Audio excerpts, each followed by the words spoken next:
Magandang araw po sa inyo, Kuya Bari. Itago niyo na lang po ako sa pangalang Feli. Ako po ay 35 anyos sa kasalukuyan at ang kwentong ibabahagi ko po ngayon ay tungkol sa aming kapitbahay na si Aling Sally. Bata pa lamang po ako ay kilala ko na siya dahil siya ang tinaguriang hilot ng mga buntis sa aming lugar. Mabait naman po itong si Aling Sally.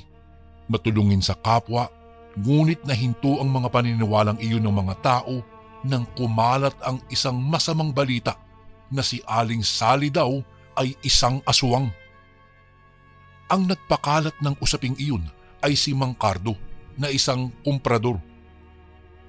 Naglalakad daw siya ng gabing pauwi na siya mula sa pagbebenta ng kanyang huling bakang dala nang masundan niya sa paglalakad itong si Aling Sally. Wala daw sa sarili ang babae. Tila lutang ang paglalakad at wala sa direksyon ang pinagsasabi.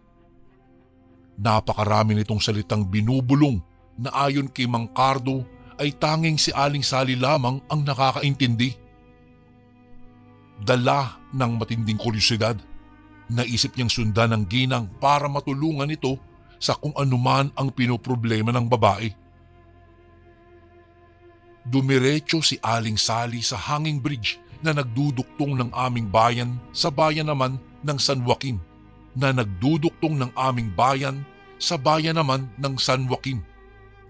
Bali po dito kami dumadaan kapag kakailangan naming mag-shortcut dahil ang kalsadang kadalasan na dinadaanan ng mga motorsiklo ay naaapawan ng tubig baha kapag masama ang panahon. Pagdating daw niya sa gitna, kaagad siyang huminto at naghubad na labis na ikinagulat ni Mang Cardo.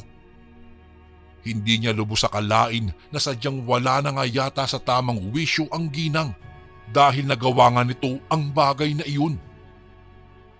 Nang mas lapitan pa niya ang matanda, dahil hindi naman siya nito napapansin, ay naklaro niya ang pinagagawa nito. Isang hinala kaagad ang nabuo sa kanyang isipan nang mapagtantong nagpapahid ng isang malansang klasing langis si Aling Sally hanggang sa tuluyan nang lamunin ng kadiliman ang mga mata nito. Dahil sa matinding takot, nahugot ni Mang Cardo ang kanyang sukbit na itak at inihanda sa napipintong pag-atake ni Aling Sally. Nang mga sandaling iyon, wala siyang nagawa kung hindi ang labanan ang matanda dahil umiiwas din siya sa pananakit na pwede nitong gawin sa kanya. Baka sa halip na makatakas ay siya ang pagdiskitahan ng matandang akala niya ay mabait, ngunit may tinatago namang palang baho sa katauhan. Isang aswang si Aling Sally. Tinapangan ni Mang Cardo ang kanyang sarili, Kuya Bari. Kahit sa totoo lang na nanginginig ang kanyang mga kamay, ay nilakasan lamang niya ang kanyang loob at ginawa ang lahat para lamang magawang lapitan si Aling Sally. Kung totoo ang nakikita niyang kababalaghan, naisip niyang puksain ang lagim habang maaga pa para wag nang magkalat pa. Ngunit nanlisik daw ang mga mata ni Aling Sally nang mapansin nito ang presensya niya. Hindi naman ito nagustuhan ng kanyang ginawa, kaya naman bago pa man niya maatake ang ginang ay inunahan na siya nito. Nang gagalaiti na iwinasiwas nito ang mahahabang kamay para gawaran siya ng mararahas na kalmot na kaagad namang nagdulot ng malalalim na sugat sa kanyang balat. Dahil naman sa bilis ng pangyayari, hindi na nagawang manlaban pa ni Mang Cardo. Wala siyang ibang nasabi kung hindi ang pagmamakaawa kay Aling Sally na lubayan na siya. Kalaunan, biglang huminto sa ginagawang pagkalmot si Aling Sally. Para bang bigla niyang nakilala si Mang Cardo. Ngunit naunahan naman ng takot ang kawawang matanda. Sa halip na tulungan si Mang Cardo ay dali-dali siyang tumakas at iniwasan nang magtagpo ang landas nilang dalawa. Dito na nagsimula ang pagbibigay ng babala ni Mang Cardo patungkol sa gumagalang aswang, pero nung una ay hindi naman niya pinapangalanan. Ang problema nga lang, Kuya Bari, hindi naman nag-iisa sa buhay si Aling Sally. May asawa siya at mga anak. Iniiwasan ng kanyang pamilya na masira ang reputasyon nila sa aming bayan, lalong-lalo na't isang kilalang hilot pa man din si Aling Sally. Subalit hindi naman lahat ng tao ay nakakaintindi ng maayos. Karamihan sa kanila ay gumagawa pa nga ng masasama, kaya wala ng pag-asa pa para mapaniwala ang lahat na hindi naman talaga masama itong si Aling Sally. Ako man, Kuya Bari, natakot din sa kanya noon dahil sa pagkakaalam ko po, ang mga aswang ay hindi kumikilala ng mga kaibigan, kaanak at kapitbahay. Ngunit napagtanto kong mabuting tao nga talaga sina Aling Sally. Isang araw, may nag-amok sa harapan ng aming bakuran. Isang lalaking naging kainuman daw ni tatay. Galit siyang sumugod sa aming bahay sa kadahilanan na ang aking ama raw ay niloko siya sa kanilang naging panalo sa sugal. Isang sugarol po ang tatay ko, Kuya Bari, at hindi ko po ito itatanggi. At marami siyang mga manok na panabong po sa likod ng aming bahay. Ngunit kung ang panluloko sa kapwa dahil lamang sa kakarampot na pera ay ipinararatang na sa kanya, hindi ko ito mapapaniwalaan. May paninindigan ng aking ama sa kabila ng katotohanan na mahilig siyang sumugal. Kaya nang mag-amok nga ang lalaking naging kainuman niya, hintakot kaming nagsitago lahat sa loob ng bahay para lamang mailayo ang aming mga sarili sa disgrasya. Maski si tatay ay pigil na pigil ni nanay noon na lumabas sa takot na baka may dalang itak ang lalaki at madisgrasya pa kaming lahat. Ayaw paawat yung taong nag-aamok at pinagbabato pa ang aming bahay. Nataon namang dumungaw si Aling Sally mula sa kanyang bintana saka sinabing umalis na ang lalaki kung ayaw nitong masaktan. Ang nangyari, si Aling Sally ang kinalaban ng lalaki. Ilang beses itong dinuduro-duro at pinagbantaan. Ganun na lamang ang takot na lumukob sa aking puso dahil sa halip na matakot ay tinawanan lang ni Aling Sally ang lalaki. Literal na inalok niya ito ng hamunan para siya ay saktan, kaya naman napaantanda ako at naisip na magdasal para sana layuan na ng lalaki ang kaawa-awa naming kapitbahay. Sina nanay at tatay ay nakikinig lamang sa mga ingay na nagaganap sa labas, ngunit ako, iba ang aking ginawa. Nakita ko mismo ang nangyari sa lalaki nang aktong susugurin na niya si Aling Sally. Napasigaw ako nang bumunot siya ng itak mula sa kanyang bewang at tinadtad ang bakuran ni Aling Sally. Nagkataong wala ang asawa ng ginang dahil abala ito sa pagtatrabaho sa bukid, samantalang ang kanyang mga anak naman ay nasa eskwelahan. Nag-alala tuloy ako ng husto para kay Aling Sally, kaya tumayo ako at nagdesisyon na tulungan ang matanda. Kami talaga ang sadya ng mayabang na lalaking iyon, pero si Aling Sally ang pinagdidiskitahan niya. Ayoko naman na manood na lamang dito habang sinasaktan niya ang matanda. Bago pa man ako makalabas ng bahay, nagulat ako nang masilip muli sa bintana ang lalaki na kanina lamang ay nagwawala. Kitang-kita kong dinambahan ito ng isang malaking kulay itim na aso. Pinagkaagat sa kung saang-saang parte ng katawan at halos tanggalan na ito ng braso dahil sa labis na panggigigil. Nakita ko rin na sumingasing ang aso na para bang isang mabangis na hayop at walang habas na hinila ang katawan ng nahimatay na lalaki papasok sa bahay kung saan nakaawang ang pinto. Nang makapasok ito ay inilapat niya kaagad ang pintuan. Tutop ang bibig na napatulala ako. Hindi ko na nakikita si Aling Sally. Malamang nasa loob siya ng kanyang bahay. Hindi ko din maiwasang isipin na may kinalaman ba sa kanya ang nasabing aswang at kung bakit parang may sariling isip ang aswang na ito para ipasok sa loob ang lalaki. Napuno tuloy ng kuryosidad ang aking buong katawan. Pinalipas ko muna ang ilang araw bago ko sinubukang mag-imbestiga. Lalo na at wala nang naging balita sa lalaking nag-amok sa harapan ng aming bahay. Palihim kong minatyagan si Aling Sally. Kung saan-saan ako nakaabot sa pagmamatsyag lamang sa kanya. Sa sagingan, sa tulay at sa abandonadong bahay. Sa lahat ng pagkakataon na nakasunod ako sa kanya, naalaman ko kaagad ang kanyang sikreto. Abay, tama nga si Mang Cardo. Aswang nga si Aling Sally. Ngunit kung ako ang tatanungin, Kuya Bari, mabait naman po ang matanda.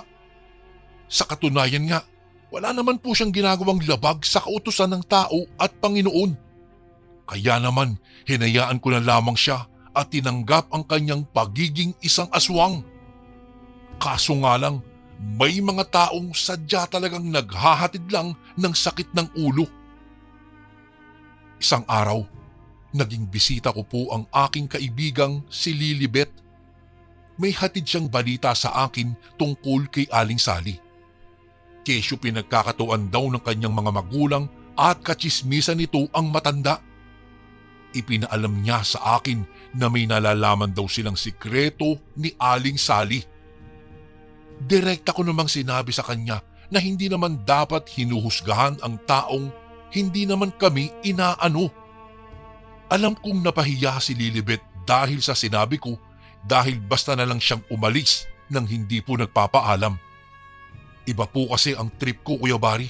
Masaya na ako na namumuhay ako ng maayos. Talabisan na para sa akin na pakialaman pa ang buhay ng iba kahit hindi naman nakikialam sa personal naming gawain sa araw-araw.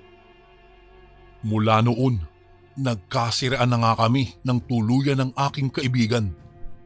Napatunayan kong hindi siya totoo sa akin dahil sa paninira sa akin ni Lilibet. Nagawa niyang siraan si Aling Sally at maski ako ay tinalo niya. Ang masakla pa nga, Kuya Bari, hindi na niya ikinahihiya na iparinig sa akin ang mga paninira niya. Dahil dito, hindi ko na maikumpiyansa ang sarili ko sa kanya. Ang dating tinuring kong matalik na kaibigan ay naging mortal na kaaway na. Kaya naman, imbis na nasa labas, ay halos nasa loob ng bahay na lamang ang buhay ko. Tama po, hindi na ako lumalabas at hindi na rin ako nag-aaksaya pa ng panahon upang makipag-usap ng kahit sino. Tungkol naman po kay Aling Sally, hinayaan ko na lamang siya sa galawan niya bilang isang aswang. Wala naman akong karapatan na pakialaman ang lahat ng ginagawa niya. Wala naman po siyang sinasagasaang tao. Wala siyang sinasaktan o inaabuso. Kaya naman kahit nakikita ko na literal na siyang ginagawang kaduda-duda, ay nagpapakabulag at bingi na lamang ako. Dahil alam ko naman na walang napapahamak sa ginagawa po niya. Alam kong nagbabago siya ng anyo tuwing kabilugan ng buwan. Minsan ko na kasing nasaksihan ito dahil hindi sinasadyang ginabi ako sa daan. Pauwi na sana ako mula sa palengke nang masundan ko po si Aling Sally. May bitbit siyang pinamili mula sa bayan. Habang naglalakad, nakita ko nang bigla siyang mangati ng todo. Akala ko noon ginagapangan lamang siya ng higad, ngunit gano'n na lamang po ang pagkagulat ko nang magtatakbo siya papunta sa sagingan. Akala ko pa ulit sumasakit lamang ang tiyan niya kaya kailangan niyang magbawas. Ngunit maling-mali po ako sa aking mga inaasahan.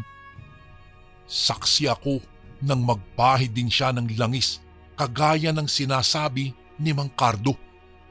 Nakita ko kung papaano dahan-dahang nagbabago ang kanyang anyo mula sa pagiging isang tao hanggang sa maging isang nakakatakot na nilalang na may wangis pa din ng tao ngunit may pangil at mahahabang kuko. May mabalasik na mukhang naglalaway pa ang kanyang bibig at maitim na maitim ang buo niyang katawan. Nataranta ako at napaatras ngunit naglikha ng ingay ang aking tsinelas matapos makatapak ng isang tuyong dahon. Otomatikong lumingon sa aking kinatatayuan si Aling Sally at nangangalit ang mga bagang pinanlisikan ako ng kanyang mga mata. Umatras ako at tinangkang lumayo, ngunit sinundan ako ng matanda. Habang lumalapit siya ay siyang paglayo ko naman, lalong-lalo na't umabot siya sa halos isang dangkal na lang sa akin at nalanghap ko na lamang ang nakasusulasok na amoy mula sa kanyang bibig. Amoy na aagnas na nabubulok po siya. Napalunok na lamang ako at pinanuyuan ng laway. Hindi ko alam kung papaano ko magagawang kausapin si Aling Sally nang hindi niya ako inaatake. Natatakot ako sa kanya. Nang madapa na nga ako, Kuya Bari, at hindi na nakagalaw pa sa aking pinagbagsakan, ay gano'n na lamang ang pagbunghalit ko ng iyak. Umatungal ako sa kanyang harapan habang panay ang pagmamakaawa na layuan na lang niya ako. Nangako ako sa kanya na hinding-hindi ko ipagkakalat ang kanyang lihim basta't buhayin lang niya ako. Kaya naman gano'n na lang ang gulat ko nang mapansin kong huminto siya sa paghakbang at sinabing wala naman daw siyang balak na saktan ako. Kung talagang nakakatakot ang kanyang muka, ay pwede naman daw ako na lamang ang bumangon at hindi siya lalapit. Nahinto ako sa aking pag-iyak at nagpumilit na tumayo agad. Nanginginig pa nga ang aking kalamnan sa labis na pagpipigil sa aking emosyon. Alam kong maging ang aking mukha ay kay rungis ng tignan dahil sa naghalong laway, luha at sipon. Sobrang natakot talaga ako sa aking nasaksihan, lalong-lalo na't buong akala ko ay mamamatay na ako sa mga oras na iyon. Sino ba naman ang matutuwa kung ang kanyang kapitbahay ay muntikan na siyang lantakan at dalhin sa kabilang buhay? Hindi rin ako makapaniwala na kayang magsalita ng aswang kong kapitbahay habang siya ay nasa anyong hindi ko inaakala. Nang makatayo po ako, lumayo na siya sa akin. Sabi sa akin ni Aling Sally, wala siyang balak na saktan ako. Malaki daw ang utang na loob niya sa akin dahil sa pagtatanggol ko sa kanya sa lahat ng mapanghusgang tao.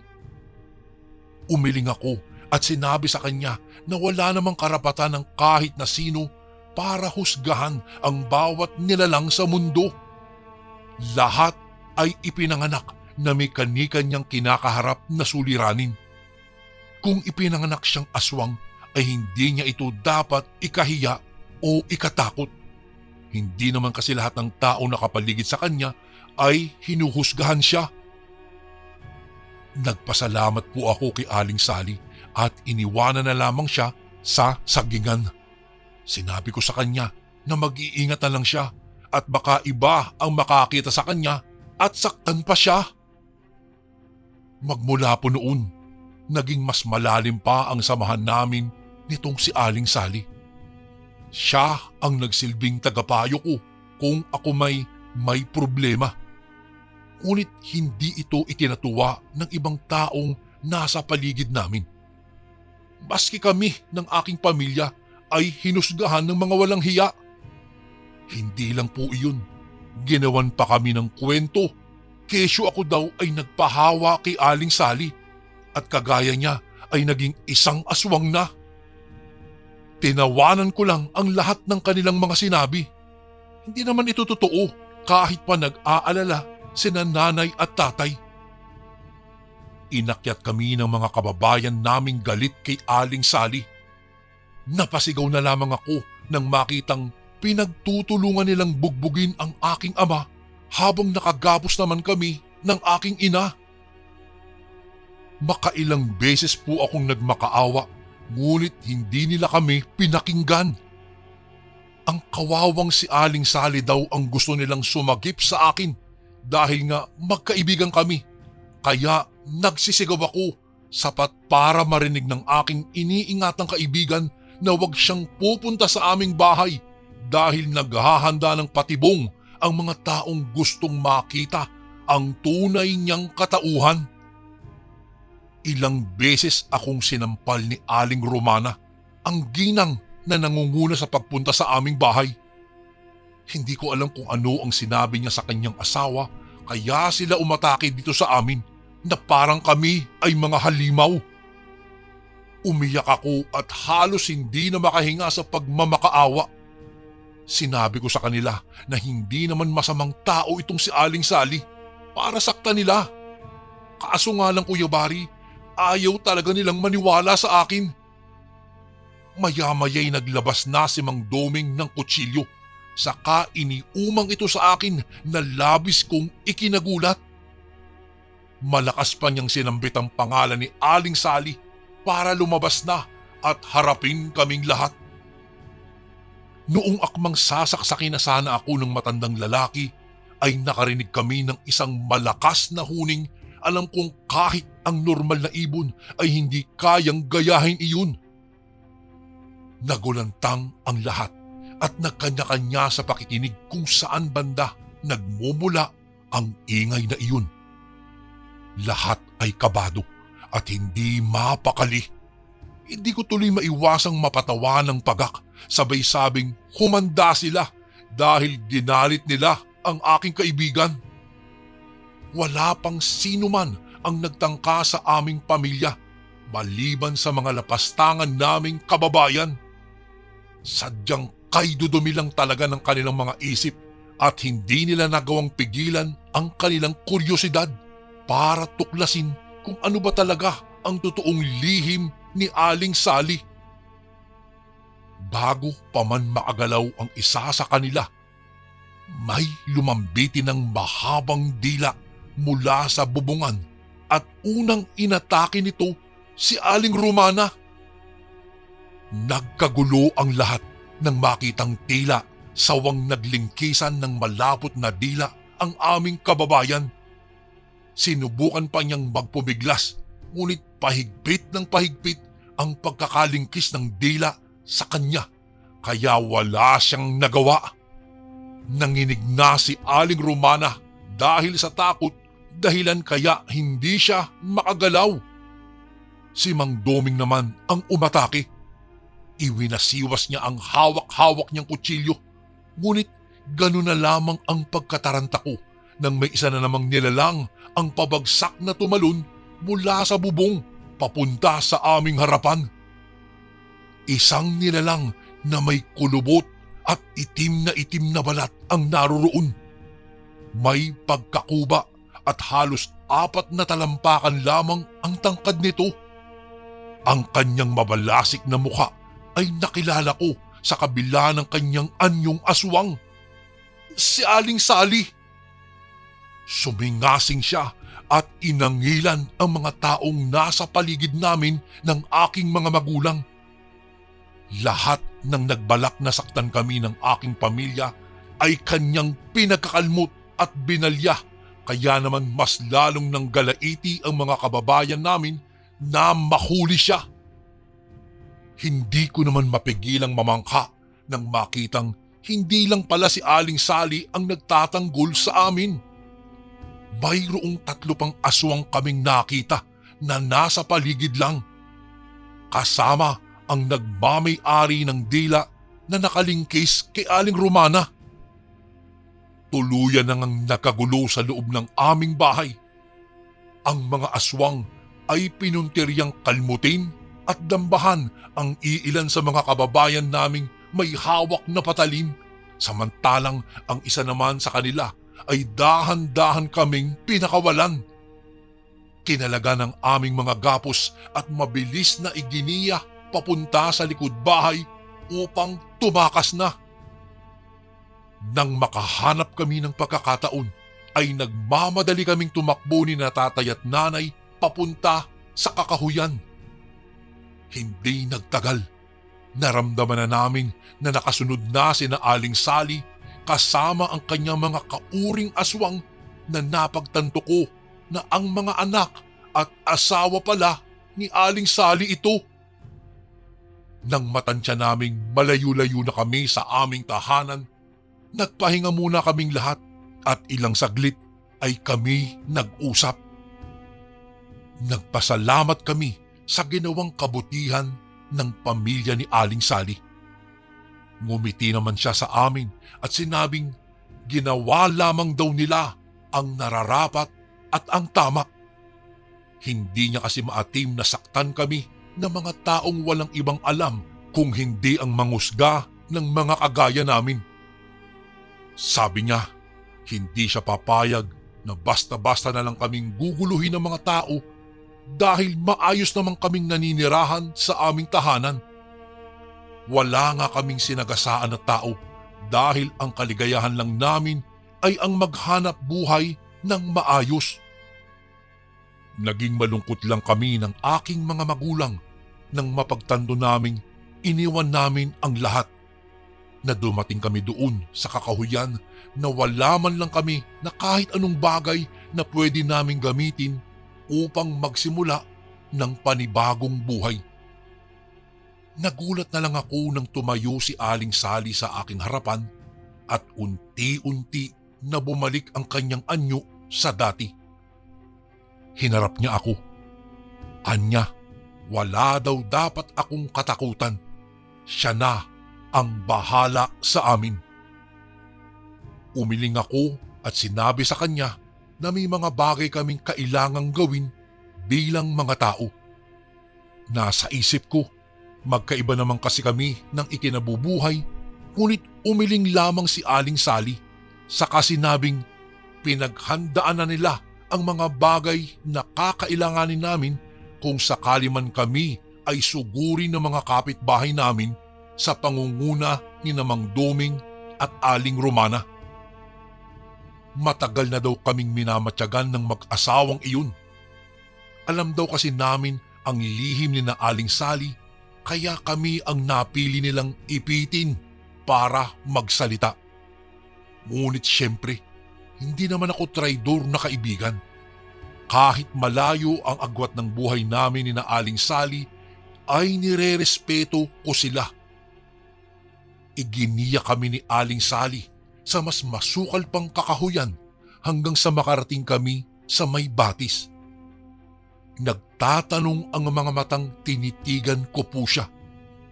Napakarami kong gustong malaman. Bakit kailangan niya akong dalhin sa lugar na ito kasama ang aking ina? Ano ang gagawin namin? Pinagmasdan ko siyang puntahan ang malaking bato na nagsisilbing harang sa daraanan ng tubig mula sa naroroong talon. Nagulat na lang ako nang mahawi ang tubig at makita ang munting daraanan papunta sa isang kuweba. Sabi pa ni Aling Sally, kailangan naming maglakad sa loob ng kuwebang iyan. Dumiretso lang daw kami hanggang sa may matanaw kaming liwanag.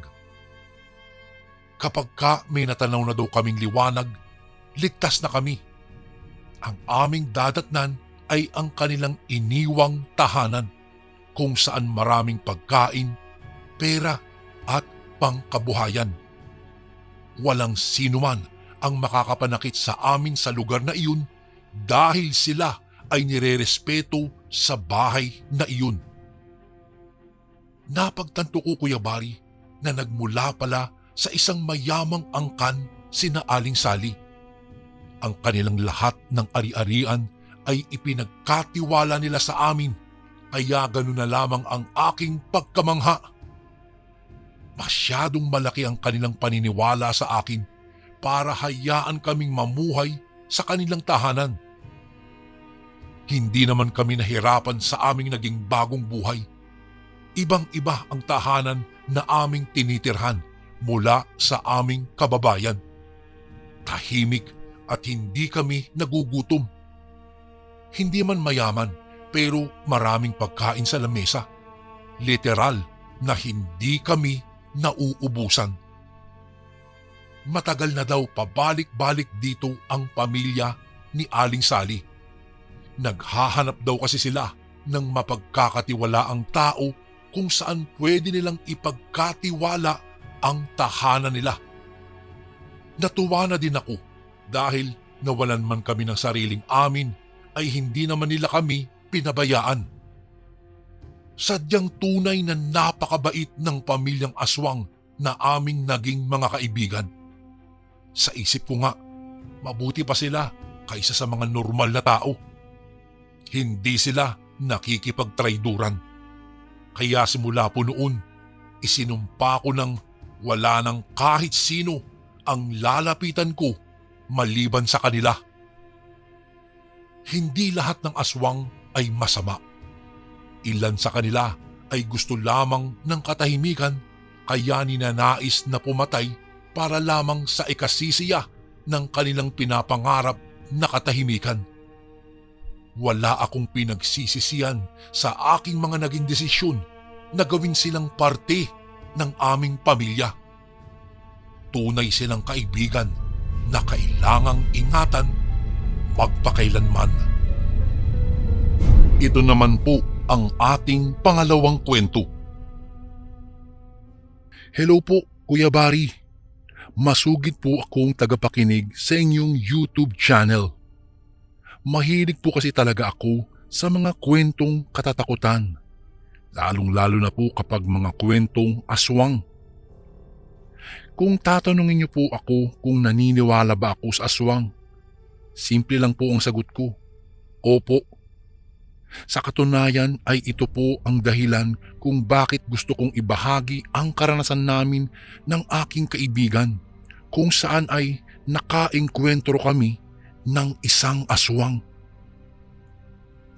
Siya nga po pala, Kuya Barry, itago niyo na lang po ako sa pangalang Rico at ang aking kaibigan naman ay tawagin na lang natin sa pangalang Rodel. Magkababata po kaming dalawa at halos parang magkapatid na kung magturingan. Simula bata ay sanggang dikit na kaming dalawa talaga. Sa galaan man o kalukuhan ay palagi kaming magkasama at daladala naming iyon hanggang sa aming paglaki. Dahil po sa kahirapan ng buhay ay nahinto po kami sa aming pag-aaral at tumulong na lamang sa pagsasaka sa bukid. Taga Quezon Province po kami at nangyari ang kwentong ito noong kami ay teenager pa lamang. Siguro po kung hindi po ako nagkakamali ay mga taong 1988 nang mangyari po ito. Walang ibang libangan sa probinsya noon kung hindi ang maggitara at kumanta sa lilim ng mga punong kahoy, lalo na kapag gabi. Ang mga kabataan naman na katulad namin ay madalas na libangan ang basketball. Dumadayo kami kung saan-saan na mayroong paliga ang barangay para manood. Kung minsan naman ay dumadayo sa mga sayawan kapag may ikinakasal. Kapag walang liga ng basketball at walang ikinasal sa malapit ay boring po talaga. Hindi katulad ngayon, may mga libangang cellphone. Noon po, Kuya Barry, wala talaga. Kasi hindi rin uso sa mga mahihirap na katulad namin ang magkaroon ng telebisyon. Ang ginagawa na lang namin ni Rodel ay tumambay sa tapat ng aming bahay at maghanap ng tipo naming babae. Parang stalker lang pero wala namang kaming ibang intensyon kung hindi ang maglibang. Nabago iyon nang magkaroon ng bilyaran sa dulo ng baryo na pag-aari ng kababayan naming galing sa ibang bansa. nagkaroon ng libangan ang mga kalalakihan sa amin. Madalas nga kami doon ni Rodel at kung minsan ay ginagabi pa kami sa paglalaro. Hanggang isang gabi, nagkayayaan kami ni Rodel na pumunta sa bilyaran. Paano'y maghapon kami sa bukid kung kaya hindi kami nakapunta ng maaga. Tumakas pa nga ako sa bahay namin dahil ayaw akong payagan ng nanay ko. At ang sabi pa niya ay baka sarado na rin daw ang bilyaran. Naku Kuya Bari, imposibleng magsara ng maaga iyon dahil kung minsan nga ay inaabot pa ng madaling araw ang mga tao doon. Ang daan pala papunta sa dulong baryo Kuya Bari. Ito ay mapuno at bihira ang mga bahay. Dahil dulo nga ito ay halos palaya na at mga punong kahoy ang iyong makikita lang. Madilim pa sa paligid, ngunit dahil nga iyon lamang ang kauna-unahang libangan sa amin ay dinadayo talaga ito kahit pa nasa pinakadulo na ito ng aming baryo. May dala-dala kaming flashlight ni Rodel. Hindi rin kami takot maglakad sa kadiliman ng gabi dahil hindi naman kami naniniwala sa mga multo o kaya kahit na anong engkanto na ipinananakot lang sa amin ng matatanda. Pagdating namin sa bilyaran Kuya Bari ay walang gaanong tao. 8:00 pa lang naman ng gabi iyon, ngunit mukhang pagod na ang mga tao dahil anihan ng palay. 3 lang ang mesa ng bilyar doon pero minsan ay matao dahil sa mga nanunood na umiinom din ng alak. Tiba-tiba nga ang may-ari doon dahil kahit mga nakikinood lang sa naglalaro ay napagkakakitaan nila ito. Ngunit kakaiba ang gabing iyon dahil 2 tao lang ang dinatnan naming naglalaro. Okupado nila ang nasa bungad ng mesa kaya naman pumasok kami sa loob. Dumiretso na si Rodel kay Mang Tikboy para sa rerentahan naming mesa habang ako ay naiwan upang panuorin ang 2 seryoso sa kanilang paglalaro. Mahusay magpasok ng bola ang isa. Hindi po pamilyar sa akin ang mga mukha nila, kaya po nakasisiguro akong mga dayo lamang ito sa lugar namin. Pagbalik ni Rodel ay nagsimula rin kaming maglaro. Kapag magkasama kami ni Rodel ay sadyang maingay kami Kuya Bari. Payabangan dito, payabangan doon at talagang naghahagal pa ka naman talaga. Sanay naman ang mga kababaryo namin sa aming mga ugali na may pagkalukuluko. Ngunit hanggang salita lang naman kami Kuya Bari. Grabe ka naman tol, hindi kita matalo-talo ha. Teka muna, mukhang dinadaya mo ako.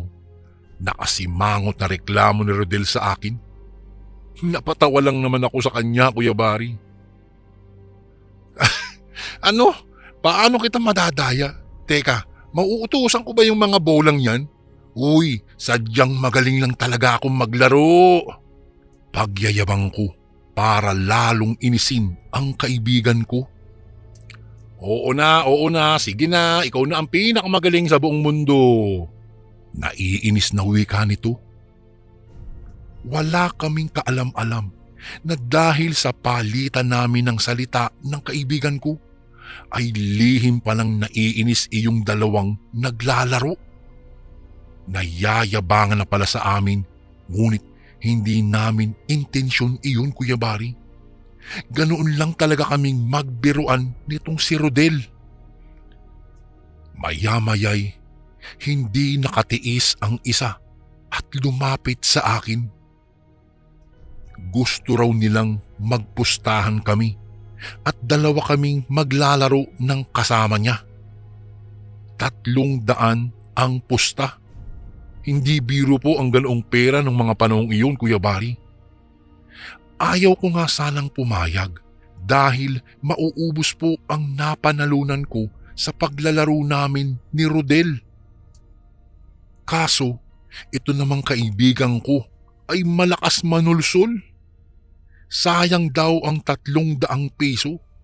Pero Kuya Bari, sayang din iyon kapag natalo naman kami. Bago ko po ipagpatuloy ang kwentong ito ay may request sana ako sa iyo, Kasundo. Isang pindot lang ito, Kasundo, sa subscribe button namin. Malaking tulong po ito sa amin, Kasundo, upang mapagpatuloy pa namin ang mas marami pang magagandang kwento. Salamat sa pag-subscribe mo, bagong Kasundo. Uy, sige na. Pumayag ka na. Hati tayo sa pusta at kapag nanalo ay hati din tayo sa mapapanalunan. Bulong ni Rodel sa akin. Isa pa ay maaangas talaga ang 2 dayo kaya naman pumayag na ako. 10:00 na noon ng gabi, Kuya Bari, at tinitiyak kong mapapagalitan talaga ako sa amin. Ngunit gusto kong pagbigyan ang 2 maaangas na dayo. At ayun na, Kuya Bari, nagsimula na ang laro. At sa kamalas-malasan ay mauunang tumira ang kalaban. Nagsunod-sunod ang pasok ng bola kaya pinagpawisan talaga ako ng malapot.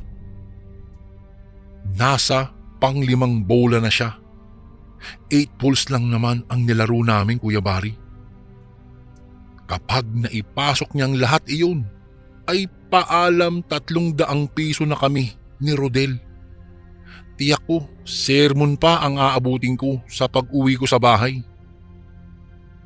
Ngunit sa pang-5 bola ay bigla itong sumablay at foul pa dahil naipasok niya ang cue ball. Kuya Bari, yun po yung kulay puti na bola. Laking tuwa naman namin ni Rodel dahil pagkakataon na namin iyon. Minasahe pa nga ni Rodel ang balikat ko habang sinasabing, "Kaya mo yan, tol, panalo na tayo." Ang sama ng pagkakatingin ng 2 lalaki habang hinihipan ko ang dulo ng tako bago ko iyon kinaskas sa tisa. Pampaswerte lang. Ipinwesto ko na ang cue ball bago inasinta ang number 5 na bolang hindi niya naipasok. Sa kaswertehan ko naman, Kuya Bari, ay naipasok ko ito.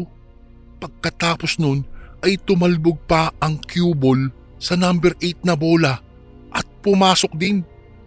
Panalo kami. Ang taas ng talon ni Rodel habang tumatayo. Sumisigaw pa nga siya ng, "Ang galing mo, tol! Panalo tayo!"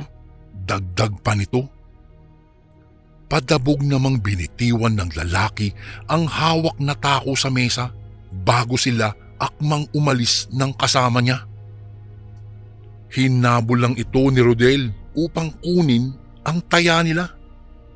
Ang sama ng pagkakatingin ng 2 sa amin habang bubulong-bulong itong palayo. Masaya kaming naglalakad pa uwi ni Rodel. Katulad ng usapan kanina ay naghati kami.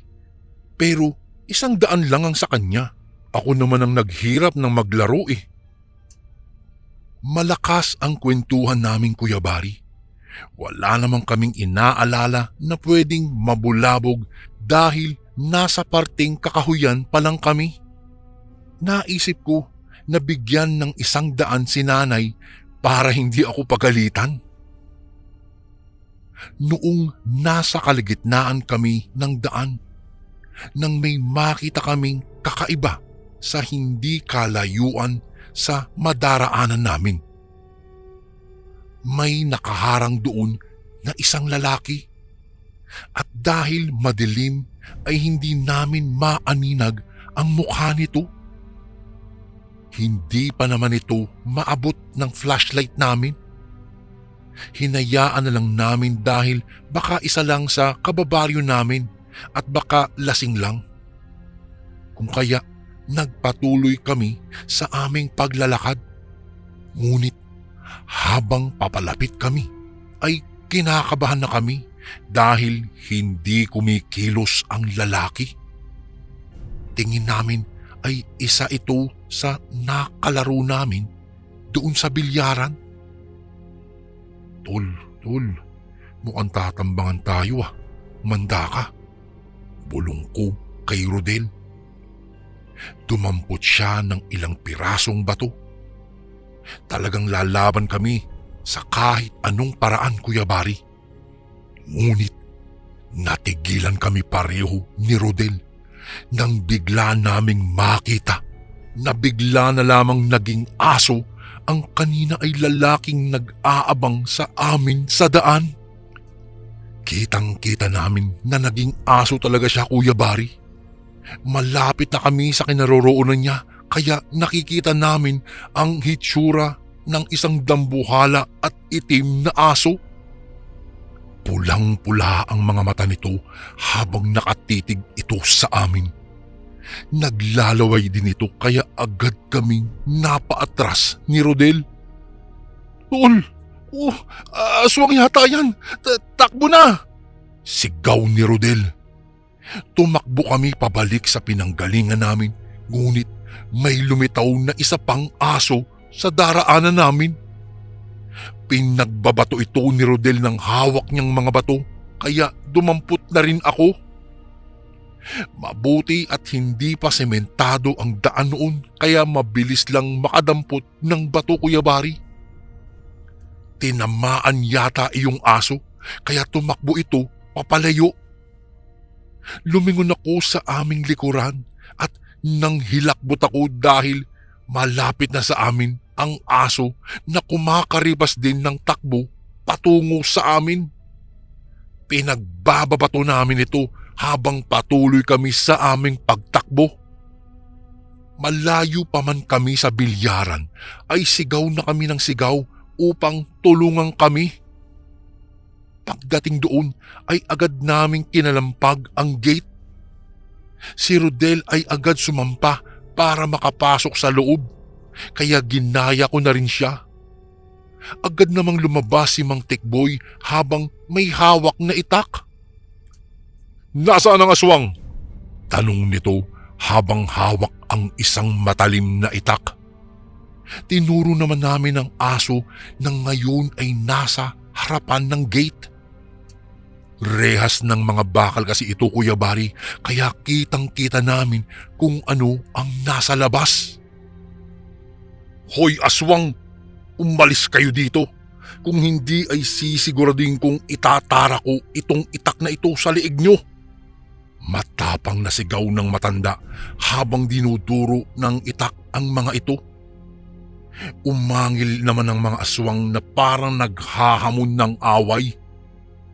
Akmang susugod ang dalawang aso ay biglang natigilan ito dahil lumabas na rin ang manugang ni Mang Tikboy na si Kuya Roger at may hawak-hawak itong buntot ng pagi, kung kaya mabilis na kumaripas ang dalawang asong itim sa karimlan at tuluyang naglaho na. Ayon kay Mang Tikboy ay iba na talaga daw ang pakiramdam niya sa dalawang lalaki kanina na naglalaro doon, kung kaya pinapasok niya kaagad ang kanyang anak na buntis. Dahil kilala naman kami ni Rodel, ay pinatuloy na nila kami doon sa kanila dahil natatakot na kaming umuwi, Kuya Bari, at baka nag-aabang pa sa amin ang dalawang aswang na iyon. Pakiramdam ko po, Kuya Bari, ay nayabangan sila sa amin at hindi nila matanggap ang kanilang pagkatalo. Kaya naman pinagtangkaan nila kami imbis na ang anak ni Mang Tikboy na buntis ang biktimahin nila. Simula noon ay takot na kami ni Rodel na magpagabi sa daan. Binawasan na rin namin ang kayabangan, lalo na kung may ibang tao. Kinaumagahan Inihatid kami ni Mang Tikboy at siya na mismo ang nagpaliwanag sa aking mga magulang kung ano ang nangyari sa amin kagabi. Hindi pa rin ako nakaligtas sa sermon ng aking ina. Ngunit kalaunan ay nawala na rin ang init ng ulo nito sa akin. Ito po ang karanasan namin sa aswang na hinding-hindi ko po makakalimutan, Kuya Bari. Akala ko po noon ay imposible at hindi totoo ang mga aswang hanggang sa masaksihan mismo ng dalawa kong mga mata na totoo sila at hindi kathang isip lamang. Hanggang dito na lang po ang aking kwento, Kuya Bari. Salamat po para sa oportunidad na maibahagi ko po ang aking karanasan. Lubos na gumagalang, Rico. At ito naman po ang ating pangatlong kwento. Isang mapagpalang araw po sa inyo, Kuya Bari. Itago mo na lang po ako sa pangalang Carlos. Kasalukuyang 45 anyos. Ako po ay nakatira ngayon dito sa Cavite. May asawa at 3 anak na lalaki. Namana po ng panganay kong anak ang pagiging adventurous ko, kaya lagi ko siyang pinagbabaunan ng paalala tuwing aalis siya at papunta sa ibang lugar. Ang ikukwento ko sa inyo ay tungkol sa karanasan naming magkakabarkada na hinding-hindi namin malilimutan. Noong kabataan ko po, lalong-lalo na kapag kabakasyon, pumupunta kami ng mga kabarkada ko na itago na lang natin sa mga pangalang Mateo, Gabriel at Isagani. Sa kahit anumang lugar, lalong-lalo na pagsasapit ang kaarawan ni Mateo dahil sa hilig namin sa adventure. All expense paid ang mga ito sapagkat sa hindi po pagyayabang, Kuya Bari, may kaya ang kaibigan naming ito. Beach, camping, trekking, mountain climbing at marami pang iba. Taong 1990, inimbitahan si Mateo ng kanyang tita Pilar sa rest house nito sa Surigao del Sur na doon magbakasyon. Si Tita Pilar po, Kuya Bari, ay kapatid ng mama niya. Noong marinig namin ito, ay sobrang excited naming magkakaibigan dahil unang beses naming pupunta ng Mindanao. Nagdaan ang ilang araw at dumating din ang araw ng bakasyon. Sinalubong naman kami ni Tita Pilar sa Bislig Airport. Lulan ng isang van nang tahakin namin ang daang papunta sa bahay ni na Tita Pilar. Namangha kami sa ganda ng kanilang probinsya. Sa kaliwang bahagi ay makikita mo ang mga kagubatan, kapatagan at kabundukan, habang sa kanang bahagi naman po ay ang karagatan. Habang binabaybay namin ang daan ay may nadaanan kaming isang bundok na nakakuha sa aming atensyon. Mayayabong at matataas ang mga puno dito. Berdeng-berde ang mga halaman. Masukal ang kagubatan. Wow! Ano pong pangalan ng bundok na yan, tita? Tanong agad ni Mateo sabay turo sa bundok. Ay, yan ba? Yan ay tinatawag na Mount Tingoy. Sagot ni Tita Pilar na nasa front seat. Alam nyo ba na bali-balita ng mga taga rito na may nawawalang mga tao sa bundok na iyon? Haka-haka naman ang ilan na baka naligaw lang dahil pinaglaruan ng mga engkanto. Sabi naman ng ilan, may aswang daw na nangunguha ng tao. Sinubukan namang hanapin ng mga nawawala ngunit hindi na ito natatagpuan pa. Hindi ko alam kung totoo ang mga iyon pero mas maigi nang umiwas sa posibleng kapahamakan. Naku, kilala ko kayong magkakabarkada na mahilig sa adventures kaya kung anuman yung binabalak nyo mga iho ay huwag nyo na ituloy. Dagdag na salita pa ni Tita Pilar. Nagkatinginan kaming magkakabarkada. Ngumiti si Mateo ng abot tenga. Isa lang ang ibig sabihin nito na naiintindihan din naming mga kaibigan niya.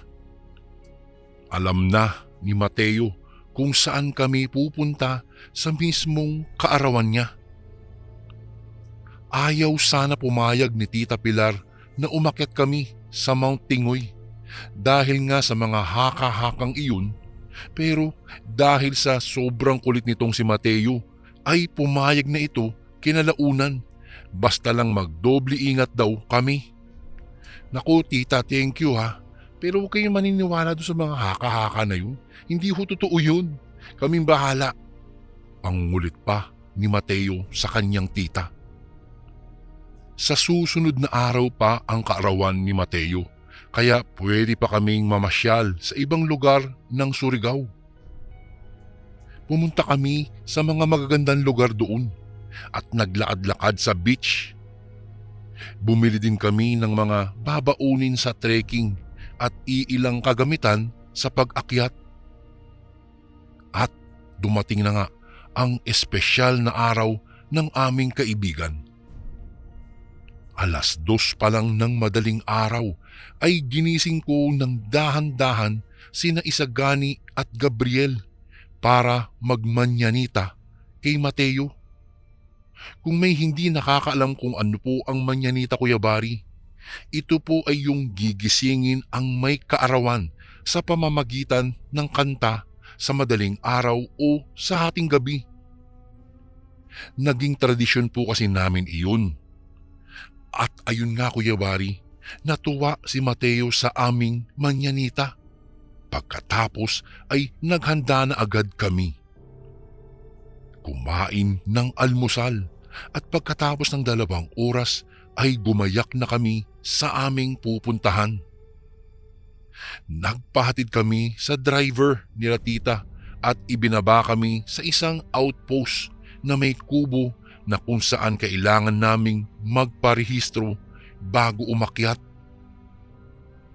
Kailangan iyon dahil kung sakaling may mangyari sa amin ay malalaman ng mga kinauukulan kung sino-sino kami. Doon na rin namin nakilala ang aming guide na si Mang Densyo.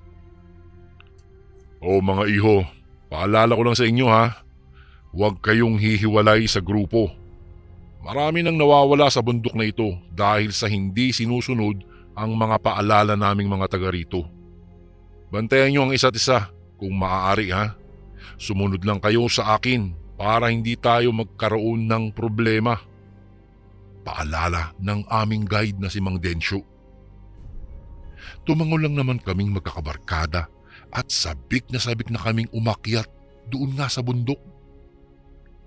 Nagtungo na kami roon para makauwi ng maaga. Delikado na raw kasi pag aabutin pa kami ng dilim sa kakahuyan. Noong nasa bungad pa lang kami ng trail ay namangha na talaga kami sa mga nagtataasang kahoy. May mga iba't ibang klasing ibon na rin kaming nakikita, Kuya Bari. May namataan kaming ahas ngunit nakapulupot lang ito sa isang mayabong at mataas na puno. Si Gabriel ang may dala ng kamera sapagkat sa aming 4, siya naman ang mahilig sa photography. Dahil sa kumukuha ito ng mga pictures ay laging nahuhuli ito sa aming paglalakad. Maya-maya'y hindi na namin napansin na napahiwalay na pala si Gabriel sa amin. Uy, teka, asa na si Gabriel? Tanong ni Isagani noong mapansin niya na 4 na lang kaming naglalakad paakyat ng bundok. Naku, yan ang nga bang sinasabi ko. Sige, dito lang muna kayo, babalikan ko. Bumalik si Mang Densyo sa dinaanan namin at pinayuhan niya kami na maghintay muna at hahanapin niya ang aming nawawalang kaibigang si Gabriel. Nag-alala kaming magkakabarkada dahil baka maligaw siya. Kaya ang mga mata namin ay doon nakatuon sa kung saan kami nanggaling nang biglang may sumigaw ng, "Hoy!" Nagulat kami at sabay-sabay kaming lumingon sa kabila. Nasa unahan na pala ang kumag na iyon at kinunan pa kami ng litrato ng luko-luko. Tawa pa siya ng tawa dahil hindi raw maipinta ang mukha naming tatlo. Napamura naman kami, Kuya Bari, dahil sa inis namin sa kanya. Umikot lang pala ang gago para pagtripan kami. Maya-maya'y nakita na naming bumalik na si Mang Densyo at napailing na lang ito. Pinagsabihan nito si Gabriel at humingi naman ng paumanhin ang aming kaibigan sa kanya. Oh, ikaw talaga. Huwag mo nang ulitin yun ha. Alam mo bang may mga mababangis na hayop ang namamataan dito sa bundok na ito? Kaya lubhang delikado, lalong-lalo na sa mga dayong katulad nyo at unang beses nyo palang umakyat dito. Hindi kayo dapat maghiwa-hiwalay para walang madisgrasya. Ha? Naintindihan nyo ba ako? Bulalas ni Mang Densyo. Tumango na lang kami, Kuya Bari, tanda ng pagsang-ayon sa tinuran ng local guide. Nagpatuloy kami sa aming paglalakad. Nakakamangha talaga ang kalikasan hanggang sa naabot namin ang tuktok ng Mount Tingoy. Kitang-kita kong tuwang-tuwa po si Mateo, maging kaming magkakaibigan. Napakasariwa po ng hangin doon, malayo sa polusyon at kabihasnan. Kitang-kita namin ang dagat Pasipiko at parang tanaw na namin ang kalahating bahagi ng buong Surigao del Sur. Nag-enjoy po kami, Kuya Bari, sa mga tanawin.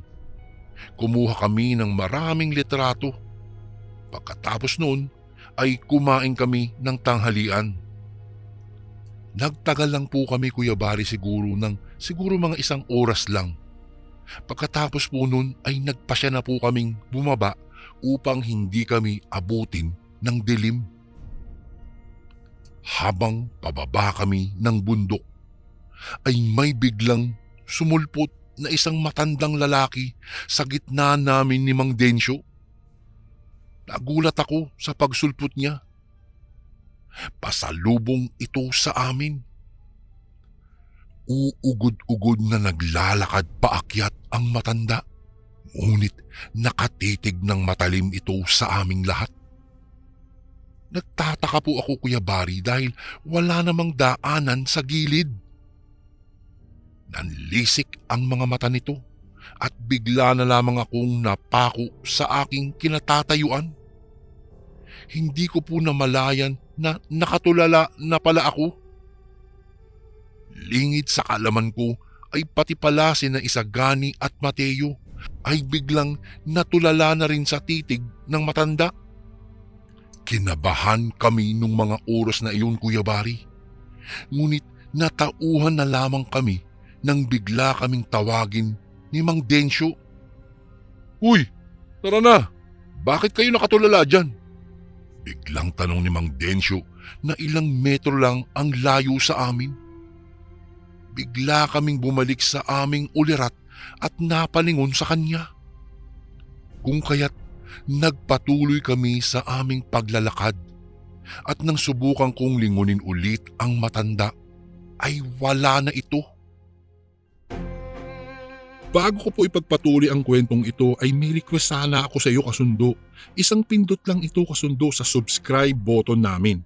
Malaking tulong po ito sa amin, kasundo, upang mapagpatuloy pa namin ang mas marami pang magagandang kwento. Salamat sa pag-subscribe mo, bagong kasundo. Nagtataka ako dahil ganong kabilis siyang naglaho. Partida, paakyat pa iyon. Habang bumababa kami, ay nagtanong ako kay Mang Densyo.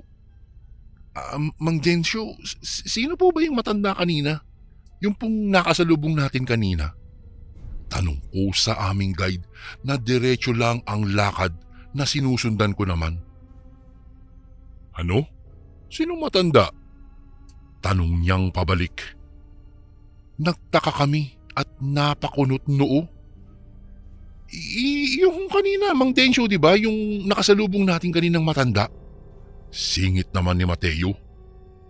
Ha? Wala naman tayong nakakasalubong na matanda. Ano ba kayo? Giit ni Mang Densyo sa amin.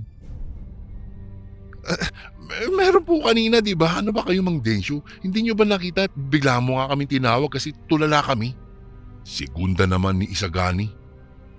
Tumanggi ulit si Mang Densyo. Kami lang daw nadatnan niya noong bumalik siya. Napaisip ako, Kuya Bari.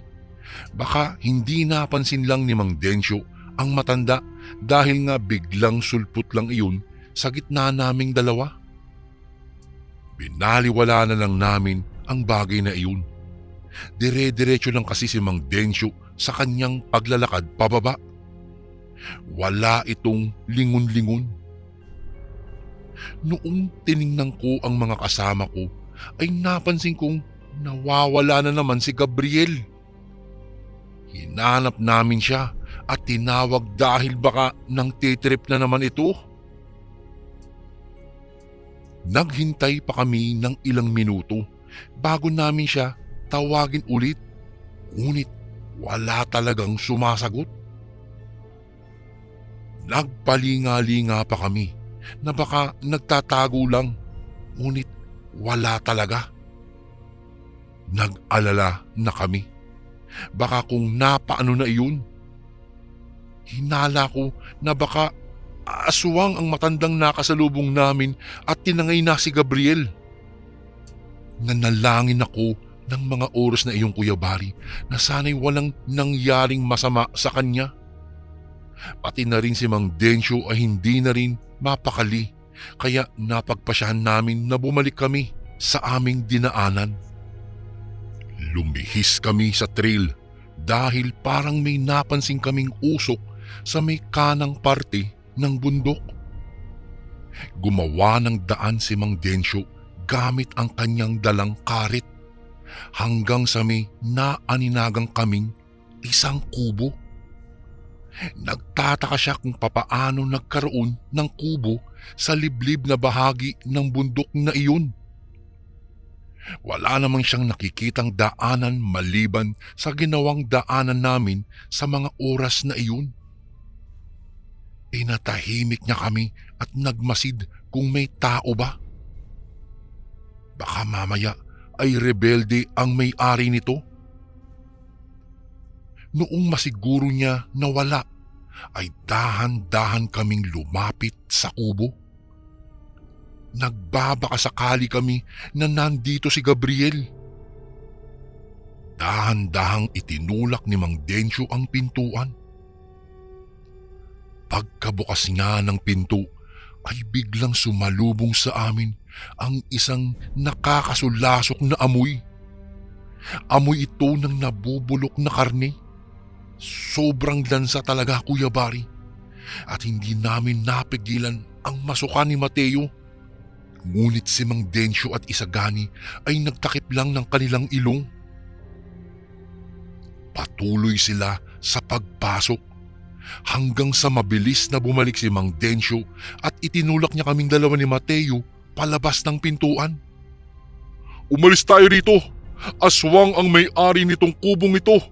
sigaw niya.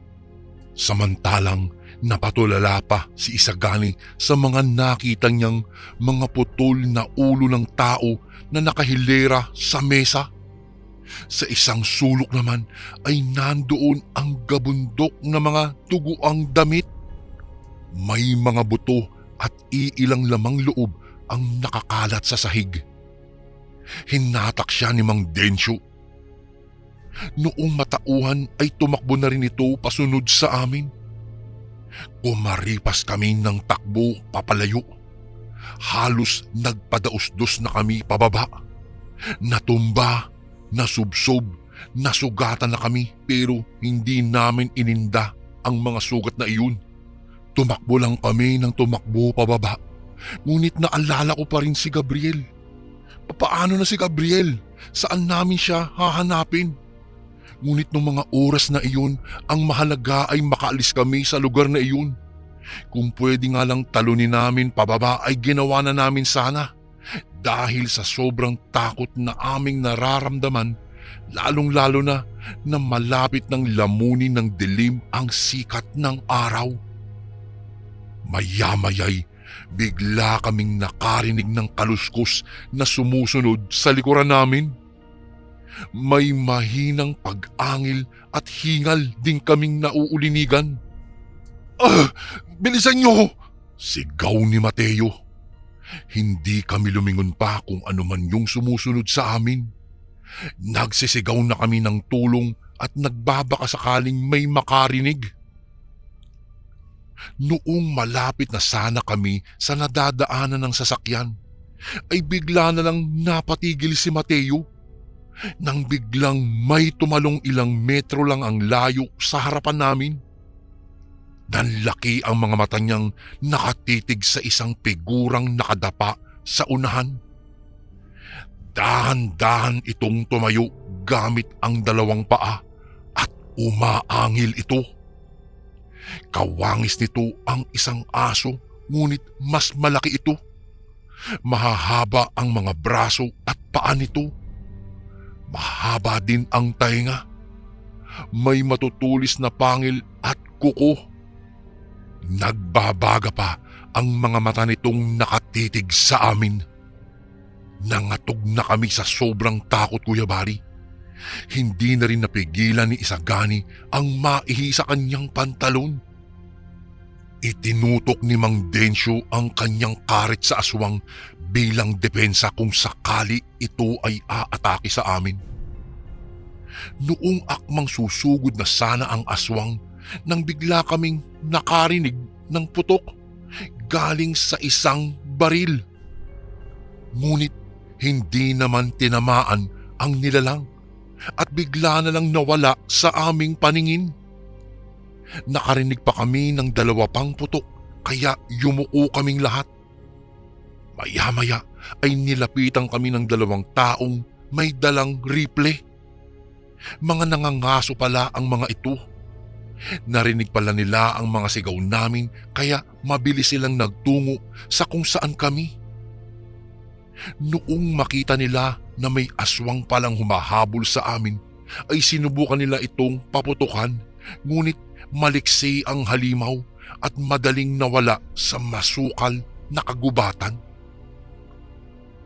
Hinatid na lang nila kami sa barangay outpost. Nang papalapit na kami sa lugar, ay may naaninagang kaming binatang nakaupo sa loob ng kubo na may kausap.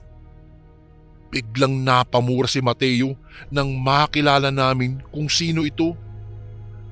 Tarantado kang hayop ka. Napamura si Mateo at binatukan ng malutong itong si Gabriel.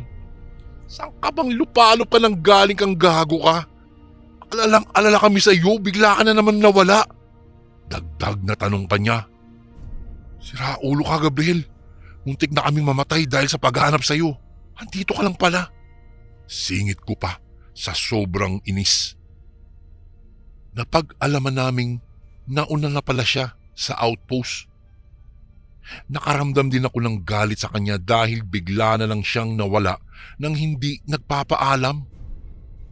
Muntik pa kaming mapahamak dahil sa kalukuhang ginawa niya.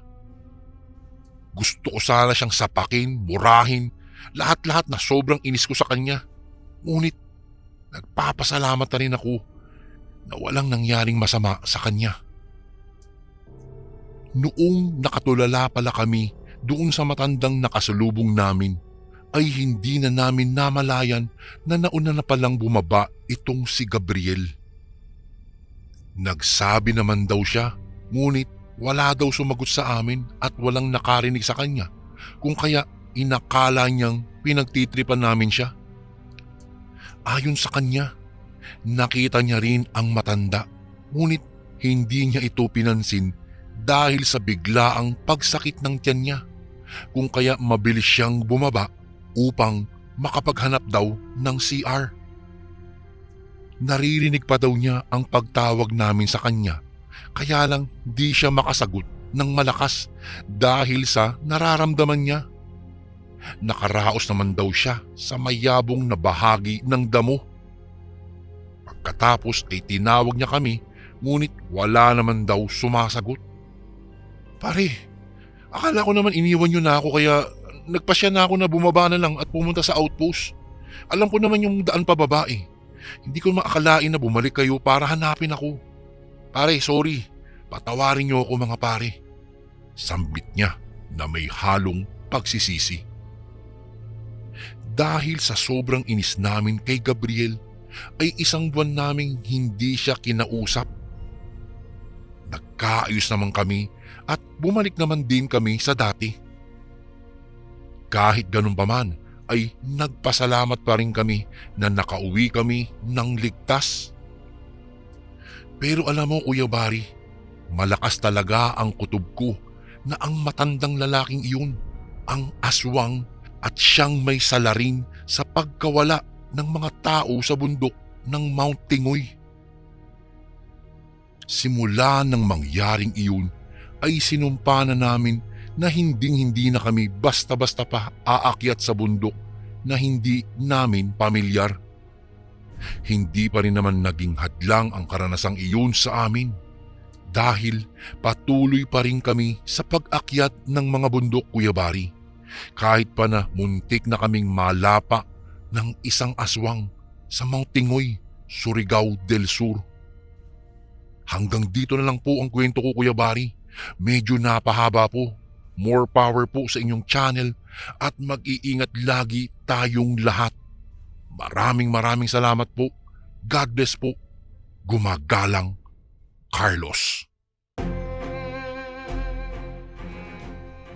And again, maraming salamat po mga kasundo. Don't forget to subscribe and i-click nyo lang po yung bell na button para updated po kayo sa mga upcoming videos namin na paparating. Maraming salamat po ulit. God bless and ingat po lagi dyan.